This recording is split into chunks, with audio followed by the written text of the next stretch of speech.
ayudas que nos van a enseñar, ahí viene la plaquita, nos van a enseñar cómo nosotros poder sacarle mejor provecho a esa vida victoriosa. Y para poder sacarle provecho a esa vida de victoria, necesitamos el compromiso que dijimos, es una declaración que hacemos en el lenguaje, pero sostenemos con acciones. Y ahora lo que estamos estudiando en estos domingos pasados tiene que ver con el aprendizaje, es decir, la expansión de nuestra capacidad efectiva. Dijimos que hay una diferencia, como dice la plaquita, entre saber y aprender. ¿Qué dice allí? Que no se me duerman. Saber es acumular información o conocimiento, y aprender es la competencia de producir resultados distintos y efectivos. Esto ya lo vimos, así que seguimos adelante. Dice, aprender requiere cambio. Y el domingo pasado vimos algunos enemigos del aprendizaje. Algunos enemigos del aprendizaje tenían que ver con la incapacidad o el miedo a decir no sé, con el considerarme víctima de todo, pero la que vamos a repasar hoy tiene que ver con el hecho, ¿sí o no?, de querer tener todo claro todo el tiempo, querer tener todo claro todo el tiempo, o de tener adicción a las respuestas. ¿Conoce gente así? Que antes de hacer algo quiere saber que todo está bien, si no, no hace nada. Hay momentos, hay etapas en la vida en donde no necesariamente tenemos que tener todas las cosas en claro, no tenemos que tener todas las respuestas. Dios no te va a dar respuestas muchas veces en momentos cruciales de la vida, porque la vida cristiana se trata de la fe, y la fe actúa muchas veces cuando no hay respuestas. La fe actúa cuando no todo está claro en muchas oportunidades. El Salmo 23, que lo estudiamos el año pasado, dice, aunque ande en valle de sombra y de muerte, no temeré mal alguno, porque tú estarás conmigo. En un momento de dificultad, donde todo está oscuro, donde todo se hace difícil, ¿qué es lo que pasa? ¿Qué es lo que sucede? Dios está con nosotros para acompañarnos.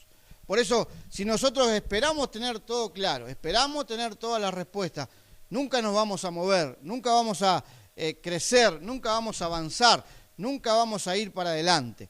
El ejército de Israel, el pueblo de Israel, saliendo de Egipto, se encontró con la primera encrucijada, contentos, felices de estar libres, pero de repente se encontraron de frente con un mar inmenso, y atrás el enemigo que los perseguía. Y empezaron las preguntas, y empezaron las cuestiones, y empezaron los cuestionamientos a Dios. ¿Para qué nos trajiste acá? Para morir. Hubiera sido mejor que muriéramos como esclavos en Egipto, pero necesitaban de la fe. Y Moisés comienza a clamar a Dios y a decirle, Señor, ¿qué hacemos ahora? ¿Para dónde arrancamos? Y Dios le dice a Moisés, dile al pueblo que marche, que avance. Y es en esa fe, es en el actuar de la fe, es en la puesta en práctica de la fe, cuando el mar se abre, cuando Dios hace milagros. Mire, si usted quiere crecer, si quiere aprender, si quiere que todo lo que sabe se haga carne, se haga parte fundamental de su vida, no espere todas las respuestas, no espere que todo esté claro, actúe por fe. La fe asume riesgos, la fe toma riesgos, la fe avanza, pero no avanza así como a la ligera, no es que avanza en el aire. ¿Por qué? Dice el libro de Hebreos que la fe es la certeza de lo que se espera, es la convicción de lo que no se ve. Entonces, uno avanza porque tiene certeza, uno avanza porque tiene la palabra de Dios que le dice que avance, que tome tal decisión, que tome tal camino, que haga tal empresa. Sigue adelante. Otro enemigo del aprendizaje es la incapacidad de desaprender. Es decir, estamos acostumbrados a hacer las cosas de una manera que cuando Dios nos quiere enseñar a hacer las cosas de otra manera diferente, a vivir por fe, a vivir de una manera sobrenatural, nos cuesta, se nos hace difícil, se nos pone el terreno complicado. ¿Por qué? Porque desde chiquito yo aprendí a hacer las cosas de una manera, porque papá y mamá me enseñaron a que esto se hacía así, y nos cuesta hacer las cosas diferentes. Mire, si usted quiere crecer en la vida cristiana, si usted quiere ver resultados de su fe, hay cosas que usted sabe, pueden ser que le hayan salido bien, pero Dios muchas veces, como acabamos de cantar en la canción, va a hacer algo nuevo en su vida. Es una nueva manera de pensar. El domingo pasado lo estudiamos. Una nueva manera de sentir. Es una nueva manera de vivir. La vida cristiana es nueva.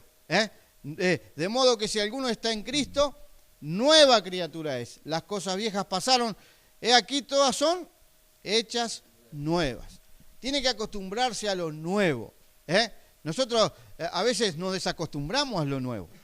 ¿Cuánto hace que no se compra algo nuevo? Un auto nuevo, una ropa nueva, un perfume nuevo, hace una comida nueva. Siempre tenía un amigo que decía, el hombre es un animal de costumbre, ¿no? Nos acostumbramos. No se acostumbre, la vida cristiana no es una costumbre. La vida cristiana es una vida renovada todo el tiempo, todo el momento. Dios está haciendo algo nuevo en la vida del Hijo de Dios. Por supuesto, otro enemigo del aprendizaje es confundir aprender con estar informado. Algunos piensan que porque vienen aquí un ratito, reciben información, ya aprendieron. No, solamente recibieron la información. Para que prenda, eso tiene que ser carne en su vida. Para que prenda, eso tiene que ser parte de su vida, parte de sus pensamientos, parte de su lenguaje, de lo que usted habla todos los días. Si usted se pone a pensar, si usted se pone a meditar, solamente piensa en esta última semana, qué fue lo que estuvo en su lenguaje, de qué habló. Muchas veces lo que hablamos no es palabras de fe, palabras de ánimo, palabras de motivación, de alegría. Muchas veces lo que está en nuestro lenguaje, ¿qué es? No tengo, me falta, no alcanza, no puedo, me duele, no llego, mirá vos cómo puede ser. Son todas palabras que no están en la palabra de Dios, que no están en la Biblia para una vida de fe, para una vida de victoria. Si usted quiere una vida de victoria, tiene que incorporar ese lenguaje de victoria. Que cuando hay necesidad, hay un Dios que suple. Que cuando hay guerra, hay un Dios que da paz. Que cuando hay conflictos, hay un Dios que da salida. Que cuando hay confusión, hay un Dios que da tranquilidad y que guarda tus corazones, tu corazón y tus pensamientos en Cristo Jesús. Así dice Filipenses, ¿no? Por eso, siguiendo con este estudio que hemos titulado Fundamentos, ya hemos visto 4 de los 10 que vamos a ver. Hemos visto 4 raíces importantes o fundamentos importantes para que puedas desarrollar una vida victoriosa. Primer fundamento es la salvación. Todo nace así. Porque si no sos salvo, directamente te falta todo. Te falta la vida. Primera de Juan 5:12 dice, el que tiene al Hijo, tiene la vida. El que no tiene al Hijo de Dios, no tiene la vida. Pero no solamente la salvación, sino que detrás de eso viene la seguridad de esa salvación. Estar seguro de que esa salvación no tiene que ver con tus obras. Como no pudiste ganarte la salvación por obras, tampoco podés vivir la vida cristiana por obras. No se trata de obras, se trata de la gracia de Dios. Y esa gracia de Dios te dice que estás seguro en Cristo. En el Evangelio de Juan dice, mis ovejas oyen mi voz, yo las conozco y me siguen, yo les doy vida eterna y no perecerán jamás, ni nadie que las arrebatará de mi mano. ¿Se acuerdan? Vimos el videíto de las ovejas siguiendo la voz del pastor. Ese es el segundo fundamento. Tercero, el tiempo que tengas con Dios. Mirá bien, sos salvo, estás seguro y ahora comenzás a relacionarte con una persona que no te relacionabas nunca, que no conocías, que tal vez habías visto una historia en la televisión, tal vez habías visto la película de Jesús, tal vez te habían enseñado una religión, pero cuando empezás a conocer a Dios te das cuenta de que no se trata de una religión, que se trata de una relación personal, porque Dios es una persona. Dios no es una energía, no es un sentimiento, no es un pensamiento. Dios es una persona y tenés que aprender a relacionarte con Él. Y el tiempo que inviertas con Dios es fundamental para una vida de victoria. Porque es ahí donde uno es cambiado, es ahí donde uno es transformado. Cuando vos y yo entramos a ese lugar santísimo, cuando estamos solos delante de la presencia de Dios y Él nos habla y nosotros podemos hablarle a Él. El tiempo con Dios. Pero además de eso, el domingo pasado hablábamos de un poder. Fíjate lo maravilloso de esta vida cristiana. Que Dios no solamente te salva, te asegura esa salvación.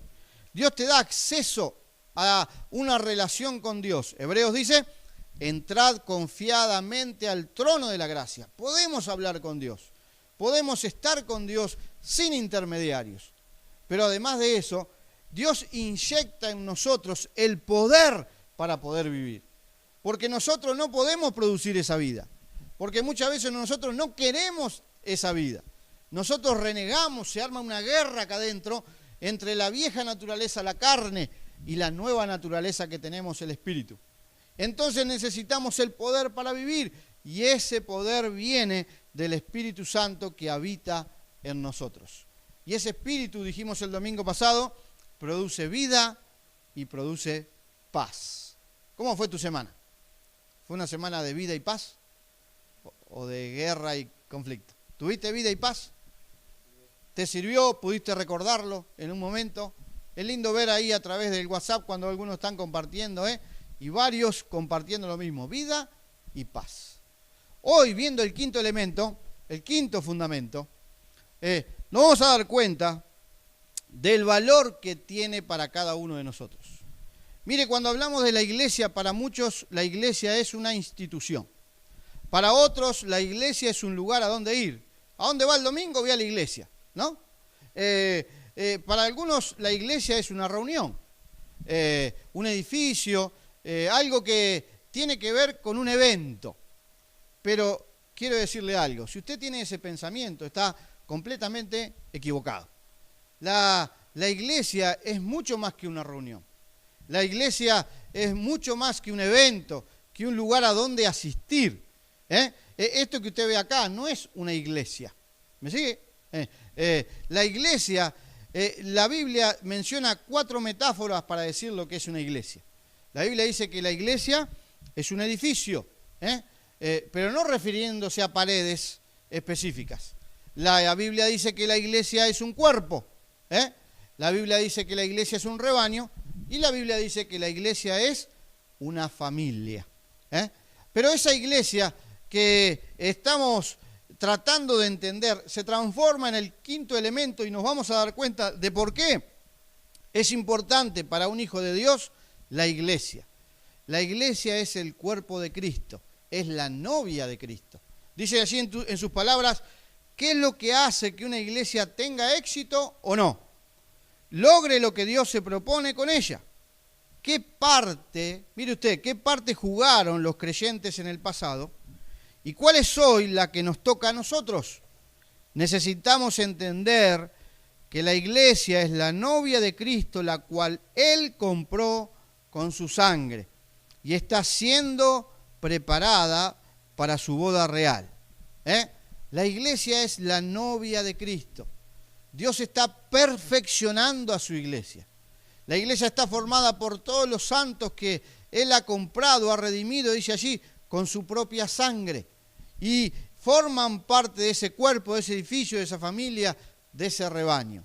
Por eso es importante que usted y yo podamos entender que no hay ningún conflicto cuando usted entiende de qué se trata de la iglesia y para qué sirve la iglesia.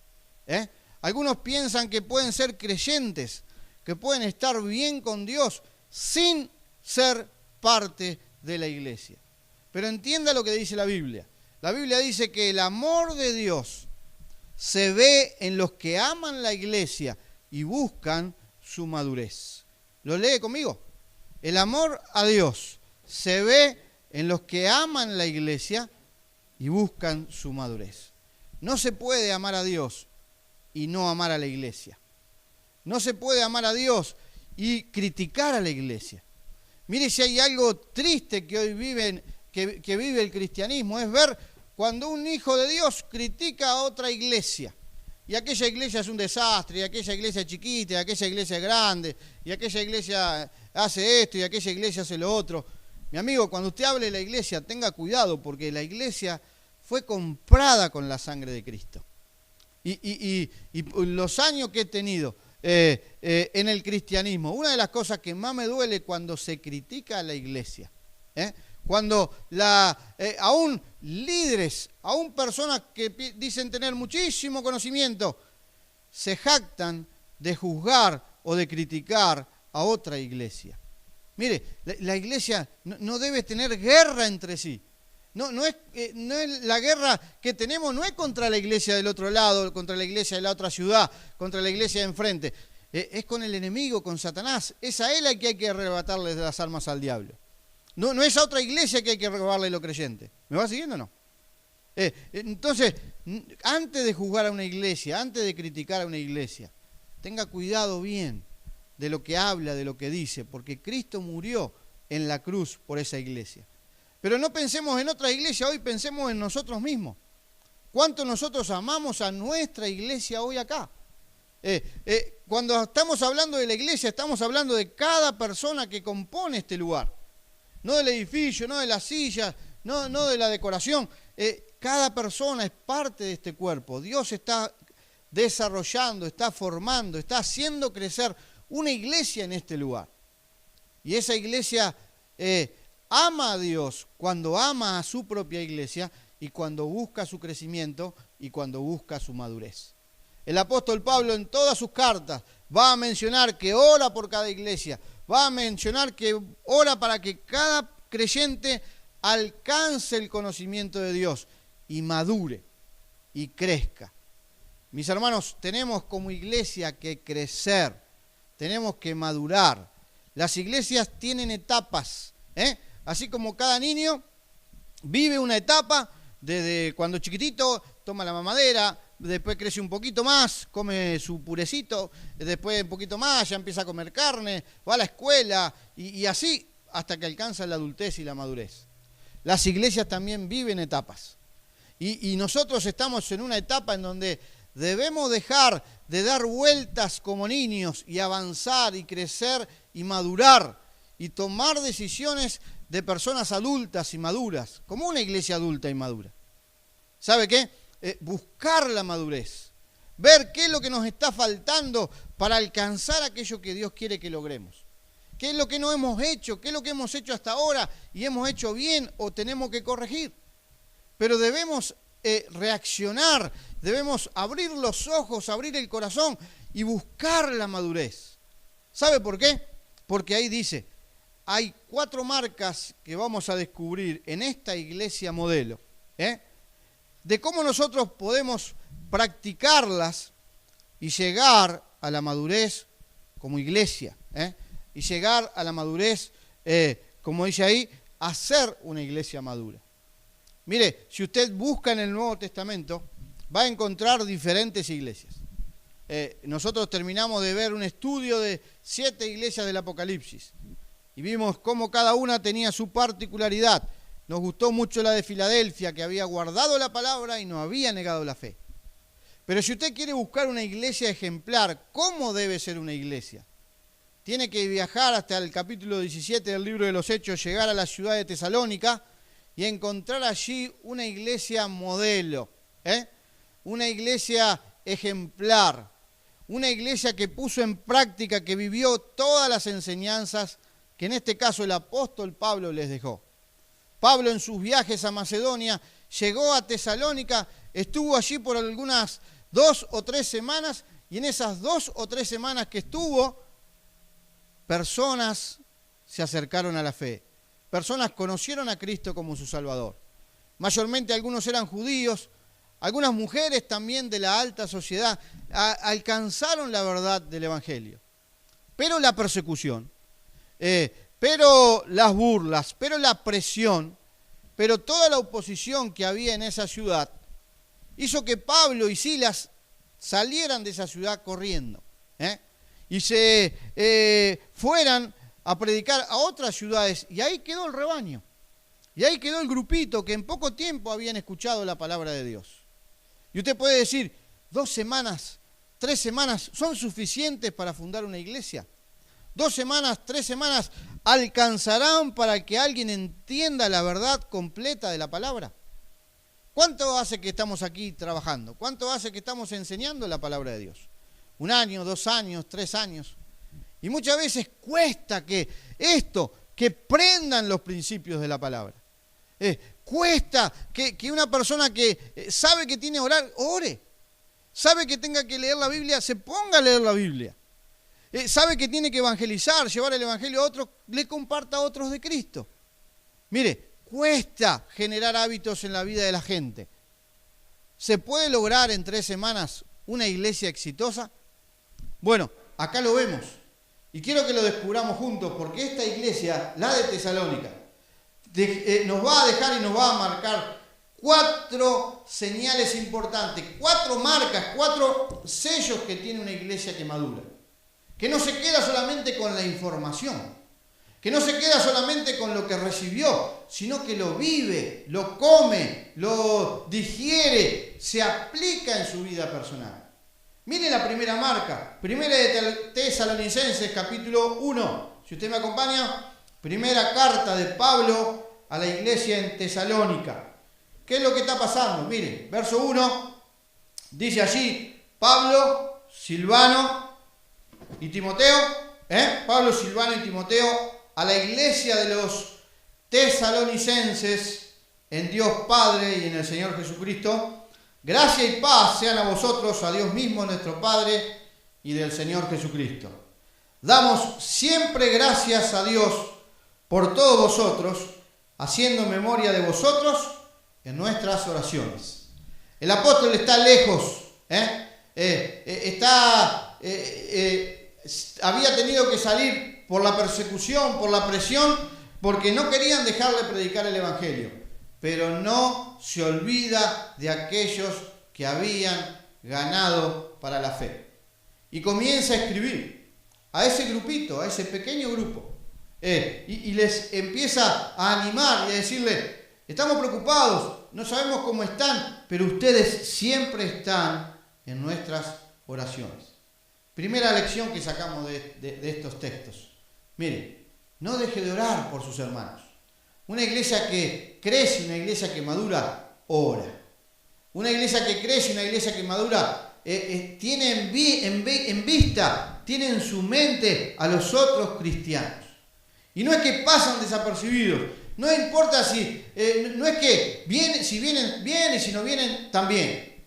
No, mi amigo, si alguien viene, bárbaro, pero si no viene, hay que cuidar a aquel que no viene, aquel que le cuesta venir, aquel que aún está allí y está escuchando el mensaje y todavía no ha recibido a Cristo como su Salvador. Oración, hay que orar. Ese era el corazón de Pablo. Pero mire la primera marca que nos va a dejar el versículo 3. La primera marca de esta iglesia, la iglesia de Tesalónica, dice que una iglesia madura aprende a desarrollar su fe. No es en Pablo en que vamos a poner el foco, sino que vamos a poner el foco en la iglesia, a ver cómo era esta iglesia. Y lo primero que nos enseña es que una iglesia madura aprende a desarrollar su fe. ¿Cómo es esto de aprender a desarrollar su fe? Verso 3, mire lo que dice, acordándonos sin cesar delante de Dios y Padre nuestro, de la obra de vuestra fe, del trabajo de vuestro amor y de vuestra constancia en la esperanza en nuestro Señor Jesucristo. ¿Puede repetir conmigo lo que dice ahí? La obra de nuestra fe, diga conmigo, la obra de nuestra fe, el trabajo de vuestro amor y de vuestra constancia en la esperanza. ¿Cómo se desarrolla la fe? La vida cristiana es una vida de fe, lo decíamos al principio. La vida cristiana es una vida de fe, y esa fe que Dios nos dio para que nosotros pudiéramos ser salvos, creer en Cristo como nuestro Salvador. Debe cuidarse, debe protegerse, debe hacerse crecer. Si usted no se ocupa de la fe, si no se ocupa de esa confianza en Dios, usted va a terminar confiando en otras cosas. Una fe descuidada es una fe que no sirve. Una fe en la que nadie se ocupa es una fe que no florece. que no crece, que no da frutos y que no da resultados. Acá encontramos todo lo contrario. Libro de carta de Pablo a los tesalonicenses, capítulo 1, versículo 3. En primer lugar, ¿qué es lo que aparece? Una iglesia que aprende a desarrollar su fe, tiene una fe que se ve. ¿Puedo decir conmigo? Una fe que se ve. El texto acá de Pablo a los tesalonicenses está diciendo, acordándonos sin cesar delante de Dios y Padre de nuestro, de la obra de vuestra fe. Esta no era una fe escondida. Esta no era una fe de los libros. Esta no era una fe religiosa. Era una fe que se veía. ¿Por qué? Porque era una fe que estaba demostrada por las obras.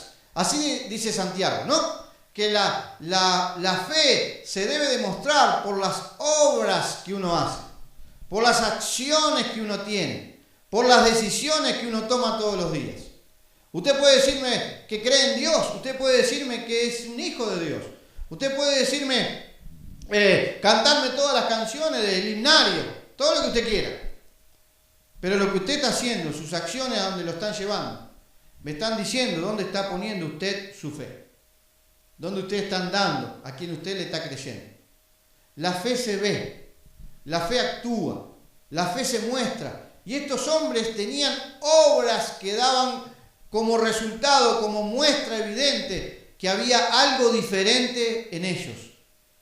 Y un poquito más adelante nos vamos a dar cuenta de eso. Tenga presente esto. La fe se muestra a través de las obras. Segundo, una fe que se ve, una fe que se arriesga.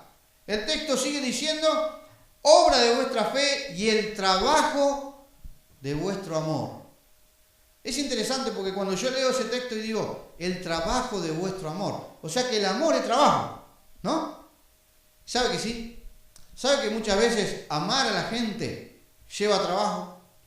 Porque lo más fácil que nos sale es que cuando alguien piensa diferente a vos, es descartarlo, es desecharlo, es cortar la relación. Pero la Biblia no nos enseña eso. La Biblia nos enseña de que debemos amar a Dios y a nuestro prójimo como a nosotros mismos. Entonces, amar lleva trabajo. Esa fe crece cuando se produce en obras, pero esa fe se va desarrollando cuando toma riesgos. Es un riesgo empezar a confiar en una persona. Es un riesgo a veces llamar a alguien.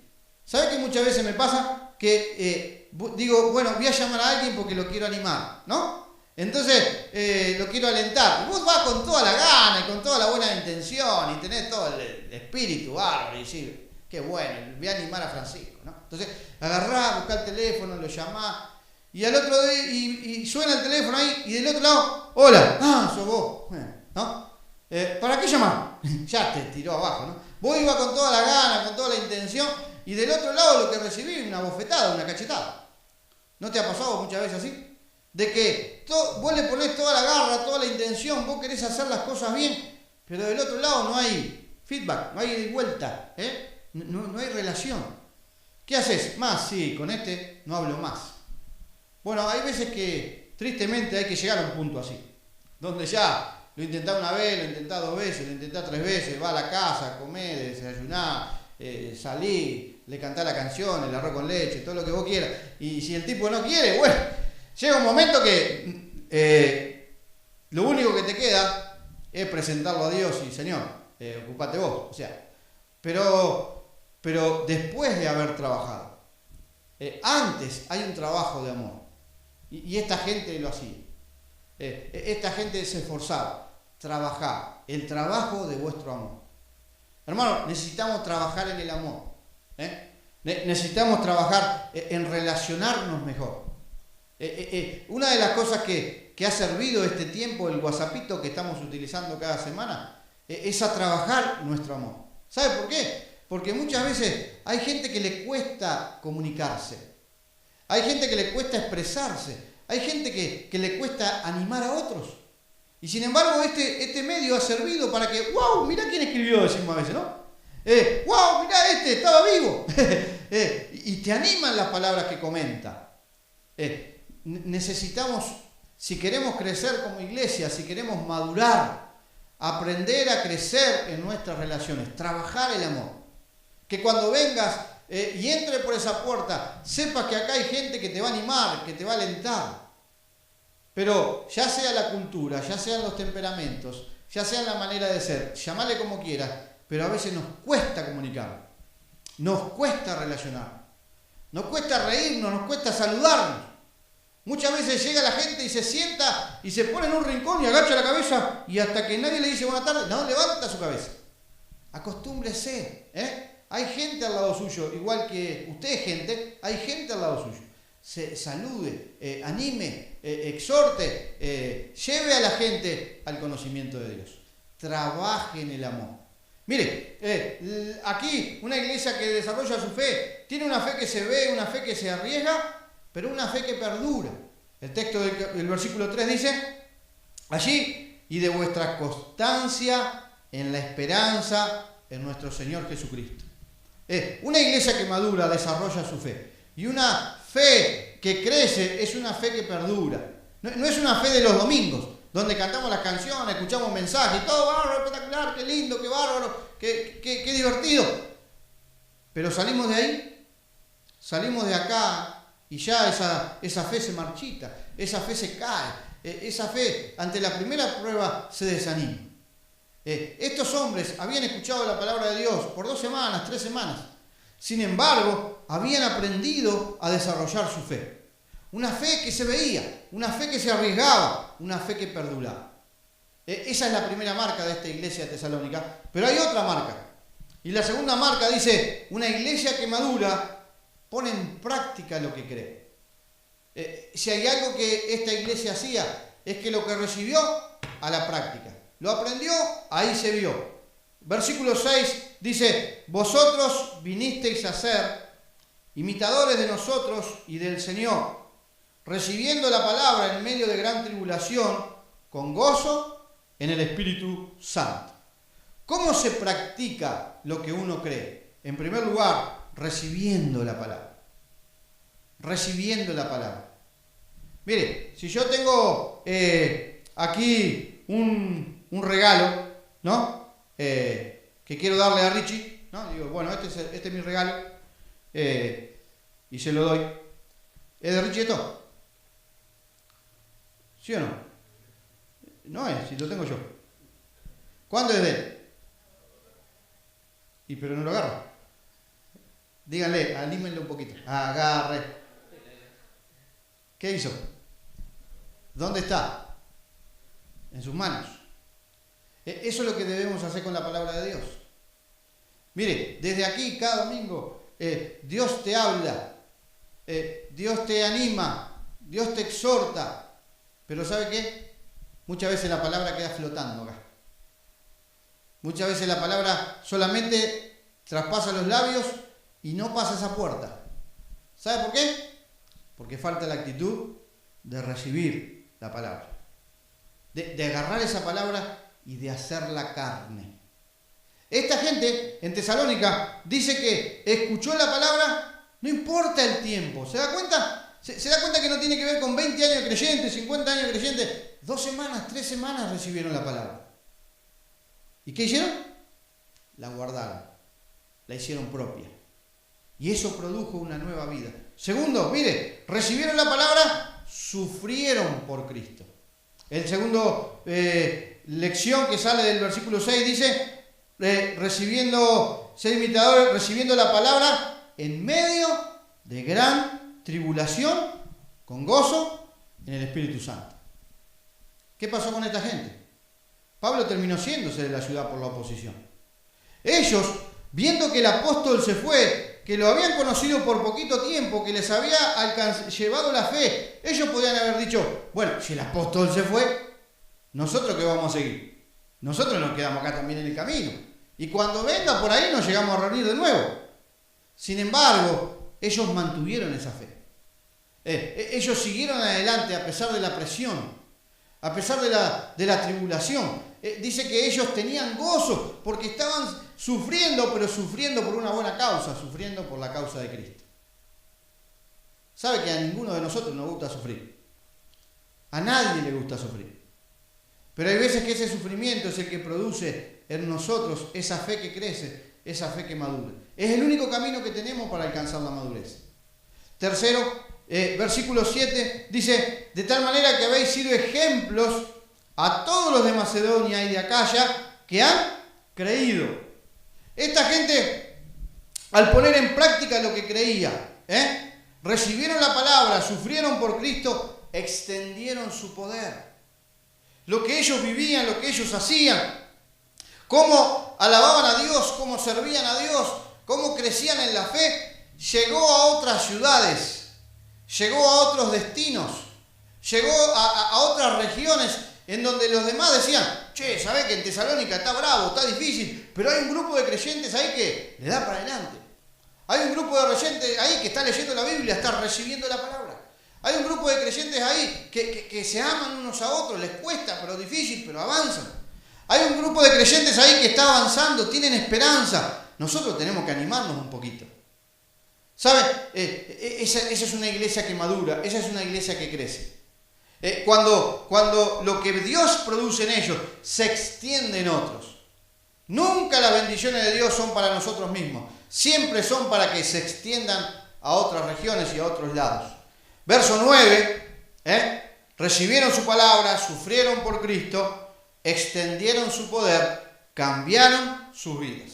Verso 9 dice: porque ellos mismos cuentan de nosotros la manera en que nos recibisteis y cómo os convertisteis de los ídolos a Dios para servir al Dios vivo y verdadero. ¿Qué hacía esta gente antes? Servía a los ídolos. Mire, no era gente común y corriente, no era alguien que la veía pasar, era gente que servía a otros ídolos. Sin embargo, ellos tuvieron un cambio, una conversión, un giro de 180 grados, arrepentimiento. Iban en un sentido adorando a ídolos, se dieron cuenta a través del mensaje, reciben la palabra, cambian el rumbo y comienzan a servir a Dios. Esa es una iglesia que crece, esa es una iglesia que madura, una iglesia que aprende a desarrollar su fe, pero una iglesia que pone en práctica lo que cree. No es que ahora, bueno, alguien le habló de Cristo y bueno, sigue con los ídolos, total, no pasa nada. Tenemos a los ídolos y ahora tenemos a Dios, uno más. Muchos creyentes hoy son así. Dios es algo más en la agenda. Antes los domingos dormían hasta las 6 de la tarde. O salían a pasear, hoy van a una iglesia, ¿no? Pero es algo más en su agenda. No es que eso le cambió la vida, no es algo que le está transformando. Dios no busca un cambio de agenda. Dios no busca un cambio de horario. Dios está buscando un cambio de vida, una transformación total, una vida nueva. Y eso es lo que te quiere dar. Tercera marca, mirá. Primera marca: aprende a desarrollar su fe. Segunda marca: pone en práctica lo que cree. Tercera marca dice: una iglesia madura tiene un propósito para vivir. Versículo 10 dice: y esperar de los cielos a su Hijo, el cual resucitó de los muertos, a Jesús, quien nos libra de la ira venidera. Una iglesia que tiene un propósito sabe lo que espera. Acá el texto dice: y esperar de los cielos a su Hijo. Sabe que Jesucristo viene pronto. Amén. Podría estar llegando en este instante, podría llegar dentro de una hora o mañana. Podría estar llegando en esta semana. No hay nada que frene el cumplimiento de la venida de Cristo. Una iglesia que madura es una iglesia que vive como si este fuera el último día. Una iglesia que madura es una iglesia que vive como si Jesús viniera el viernes. Entonces se prepara y hace todo lo que tiene que hacer. Evangeliza, crece, ama, hace todo lo que Dios le está pidiendo que haga porque tiene un propósito. No es que, bueno, hoy voy a la iglesia, a ver qué me va a tener el pastor para mí, otro mensajito más, y otra, y así, como que nada tiene sentido, como que nada tiene valor. Una iglesia que madura tiene un propósito, espera la llegada del Salvador. Segundo, sabe lo que espera, conoce su potencial. sabe que hay dones, que hay habilidades aquí, que cuando las comienza a desarrollar, que cuando las pone en práctica la iglesia crece. Dice el texto, el cual resucitó de los muertos. Ese poder de la resurrección que levantó a Cristo de los muertos es el mismo poder que hay en cada hijo de Dios. Es el Espíritu Santo que nos da poder y que nos lleva de victoria en victoria, no de derrota en derrota. Conoce su potencial, reconoce lo mejor a Jesús. Fíjese que esa frase a Jesús está entre dos comas. ¿Ves? Cuando hay coma, no coma. Cuando hay coma, pare. Preste atención. Cada punto en la Biblia, cada coma es importante. Y el texto está diciendo ahí, esperar de los siglos a su Hijo, a cual resucitó de los muertos. ¿Y qué dice a quién? A Jesús. Es lo mejor que puedes vivir en tu vida, lo que te puede pasar, conocer a Jesús. Esperar a Jesús. No sé qué es lo que estás esperando que suceda esta semana. Si te aumenten el sueldo, que se sane un hermano, que te cambie la vida. No sé qué es lo que estás esperando que suceda. Comenzá a esperar a Jesús. Buscar lo mejor, vivir para Él. Generar todo alrededor para que Él sea exaltado, glorificado. Mateo capítulo 6 lo dice de esta manera. Buscad primeramente el reino de Dios y su justicia. Y el resto viene por añadidura. El resto viene por añadidura. Mire, reconoce lo mejor, descansa en su protección. El texto dice, quien nos libra de la ira venidera. Aquel que ha puesto su fe en Cristo es libre. Aquel que ha puesto su fe en Cristo está protegido, está cuidado. Empezamos leyendo el Salmo 46. Dios es nuestro amparo y fortaleza, nuestro pronto auxilio en las tribulaciones.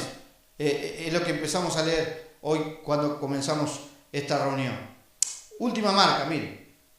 Una iglesia madura produce beneficios que alcanzan a todos. Una iglesia que madura produce beneficios que alcanzan a todos. Capítulo 3 de Tesalonicenses. Dice el versículo 3. A fin de que nadie se inquiete por sus tribulaciones, porque vosotros mismos sabéis que para eso estamos puestos. Porque también estando con vosotros, os predecíamos que íbamos a pasar tribulaciones, como ha acontecido, y sabéis. Una iglesia que madura es una iglesia que sabe que va a pasar dificultades, sabe que va a enfrentar tribulaciones, por eso está firme en la tribulación. Una iglesia madura se posiciona firme ante una prueba. Una iglesia madura sabe qué hacer en el medio de una prueba. Eso lo mantiene firme. Conoce la salida, cómo encontrar la salida. Segundo, mire, firme en la tribulación, firme ante los ataques del enemigo. Versículo 5, por lo cual también yo, no pudiendo soportar más, envié para informarme de vuestra fe, no sea que os hubiese tentado el tentador y que nuestro trabajo resultase en vano. Pablo sabe bien que estuvo allí durante poco tiempo, que tal vez hubiera sido mejor si se quedaba unos días más o un tiempo más para arraigar bien a esa gente en la fe. Él sabía que no era el tiempo suficiente y sabía también de que el tentador, de que el diablo, que el enemigo estaba ahí como el león rugiente para ir destruyendo cada obra que él estaba haciendo. Y estaba preocupado y estaba ocupado también. Dice allí, yo no pudiendo soportar más. Mire, el texto está diciendo, había tensión, ansiedad. Y manda a gente a informarse cómo estaban. Esa era la preocupación que tenía el apóstol por esta iglesia. Pero esta iglesia había permanecido firme ante los ataques del enemigo. Una iglesia madura no es que no enfrenta ataques del enemigo, no es que no tiene ausencia de problemas, pero cuando el enemigo quiere destruir, cuando el enemigo quiere desanimar, se mantiene firme y no se deja derrotar y no se deja vencer. Hermanos, tenemos que trabajar por una iglesia madura porque vienen pruebas, porque vendrán dificultades y tenemos que estar firmes. tenemos que trabajar por la madurez entre nosotros, porque el enemigo anda como león rugiente y va a querer devorar a cada uno de nosotros. Y como iglesia tenemos que estar firmes. Tercero, mire lo que dice ahí, verso 6.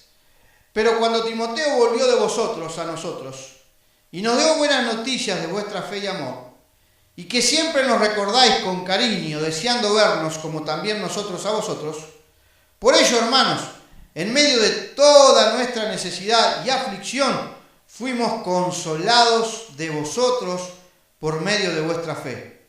Porque ahora vivimos si vosotros estáis firmes en el Señor. ¿Sabe qué? Otro de los beneficios que tiene una iglesia madura es que está firme, como dice ahí. ¿Para qué? Para animar a quienes nos aman. El apóstol, cuando ve que la iglesia está firme, cuando ve que la iglesia funciona, cuando ve que está todo bien, ¿sabe qué produce? Gozo, regocijo, pero además de eso, ¿sabe lo que produce? Vida. Otra vez viene la palabrita de nosotros, el viernes, la semana pasada era vida y paz. Hoy la misma vida viene. ¿Y sabe por qué viene la vida? Porque hay otros que andan bien, porque hay otros que crecen. ¿Usted no se pone contento cuando hay gente que recibe a Cristo? ¿Se pone contento o no? ¿Se pone contento cuando hay gente que toma decisiones correctas o no? ¿Se puso contento ayer los que han venido a la reunión de ver tantos chicos en la reunión de jóvenes o no? Había gente que decía, no lo puedo creer, cuánta cantidad de jóvenes. Ayer había más de 45 personas acá. Era una fiesta, diversión, pero lo más importante, la palabra de Dios. Y sabe, nos anima, nos da vida, nos regocija, nos estira un poquito más. Eso no tiene que ser un evento, no tiene que ser una costumbre, tiene que ser algo de todos los días. Constantemente animarnos a crecer y a madurar. Porque cuando vos creces, no es que vos solamente creces, también crecen los que están al lado tuyo. También se benefician otros. Lo que a vos te pasa, a otros hace que se pongan contentos o que se pongan tristes. Más adelante, capítulo 3, versos 9 y 10 dice, pero acerca del amor fraternal, no tenéis necesidad de que os escriba. Porque vosotros mismos habéis aprendido de Dios que os améis unos a otros. Y también lo hacéis con todos los hermanos que están por toda Macedonia. Pero rogamos, hermanos, que abundéis en ello más y más. No solamente firmes en la tribulación ante los ataques del enemigo, para animar, firmes hasta alcanzar la madurez. Firmes para pelear juntos, firmes para trabajar en el amor. Ellos habían aprendido de Dios, ni necesitaron del apóstol para que les enseñara cómo amarse entre ellos. Dios se había encargado de enseñarles. Cuando una iglesia recibe la palabra de Dios, cuando una iglesia está abierta al corazón de Dios, es Dios mismo quien produce el crecimiento. Es Dios mismo quien nos hace avanzar, quien nos hace alcanzar la madurez. Mire, terminando. Firmes, dice allí, hasta la venida del Señor. Verso 11, que procuréis tener tranquilidad y ocuparos en vuestros negocios y trabajar con vuestras manos de la manera que os hemos mandado, a fin de que os conduzcáis honradamente para con los de afuera y no tengáis necesidad de nada. Tampoco queremos, hermanos, que ignoréis acerca de los que duermen.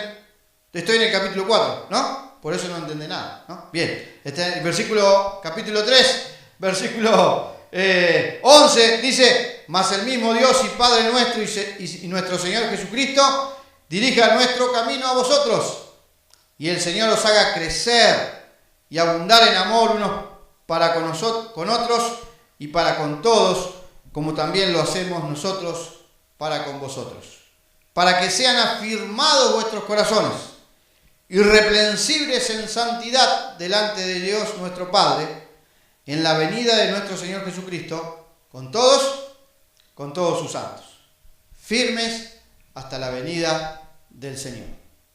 Una iglesia que madura, una iglesia que crece, desarrolla su fe, pone en práctica lo que cree. Como dice allí, mire, alcanza, sus beneficios alcanzan a todos. La pregunta que podemos hacernos hoy es, ¿estoy desarrollando yo mi fe? ¿Estoy ocupado? ¿Estoy haciendo que esa fe crezca? ¿O pienso que esa fe va a crecer por automático, hermano? No funciona así. El crecimiento es intencional.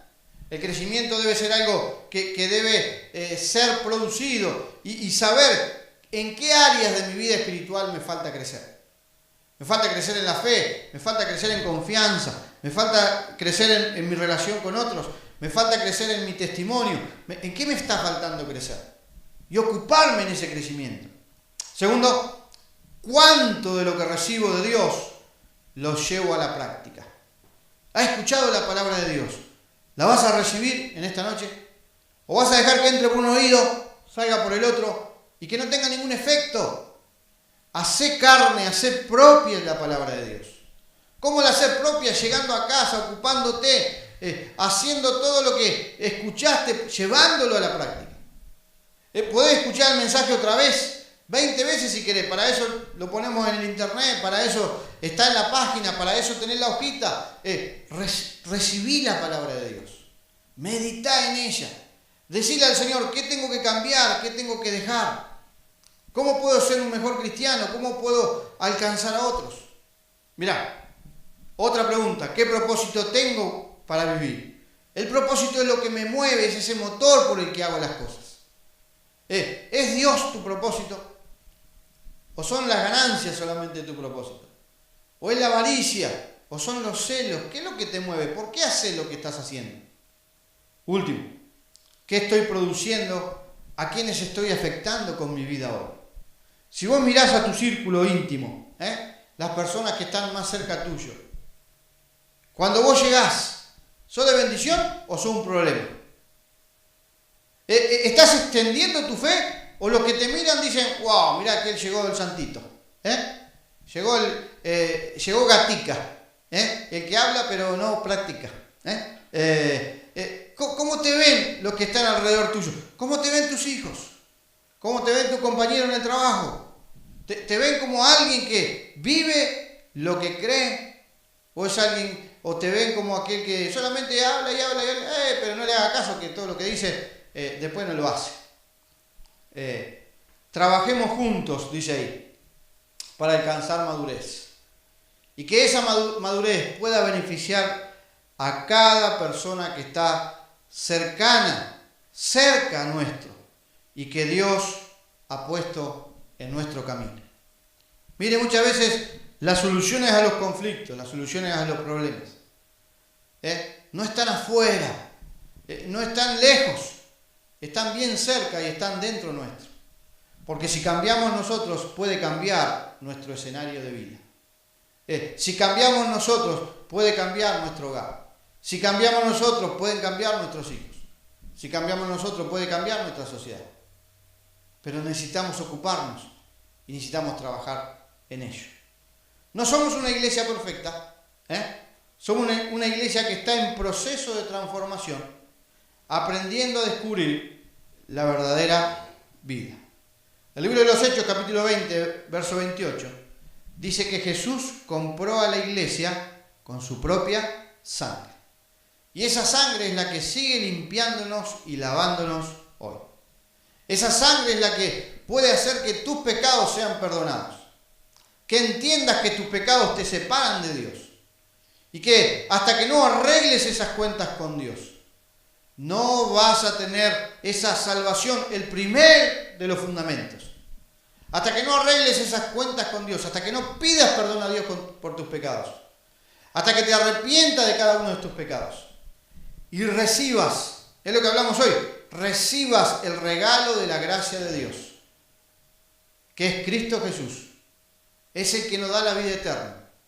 No vas a poder empezar a tener esa vida.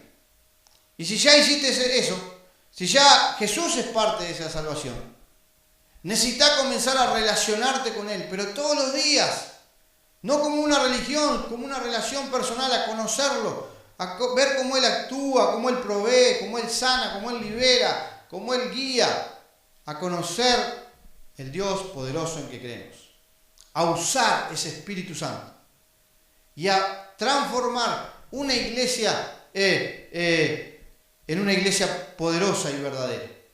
Una iglesia que madura, que busca crecer, que busca desarrollarse y que beneficia y alcanza también a otros. Yo quiero animarte en esta noche a poner en práctica, a recibir la palabra de Dios. Y que esa palabra de Dios te cambie, te transforme, te haga esa nueva persona que Cristo quiere producir en vos. Vamos a orar para terminar. Y mientras oramos, pensá, ¿qué es lo que te está faltando? ¿Qué es lo que hoy no tenés? ¿Qué es lo que hoy no te está dando madurez?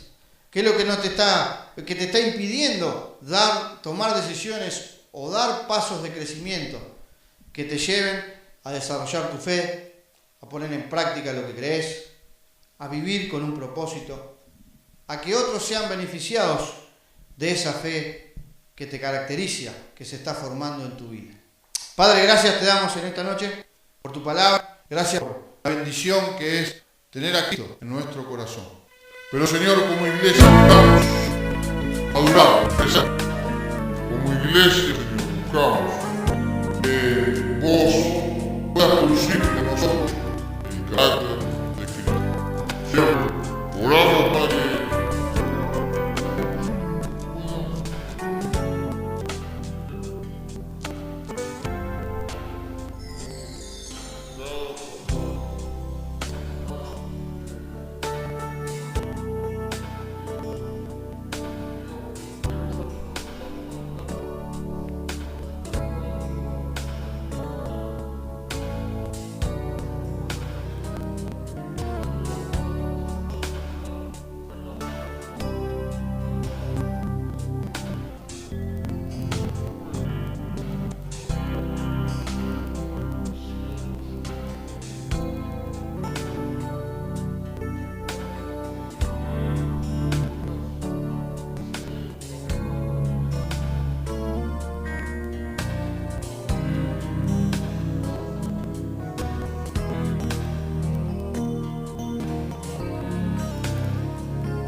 Sunshine.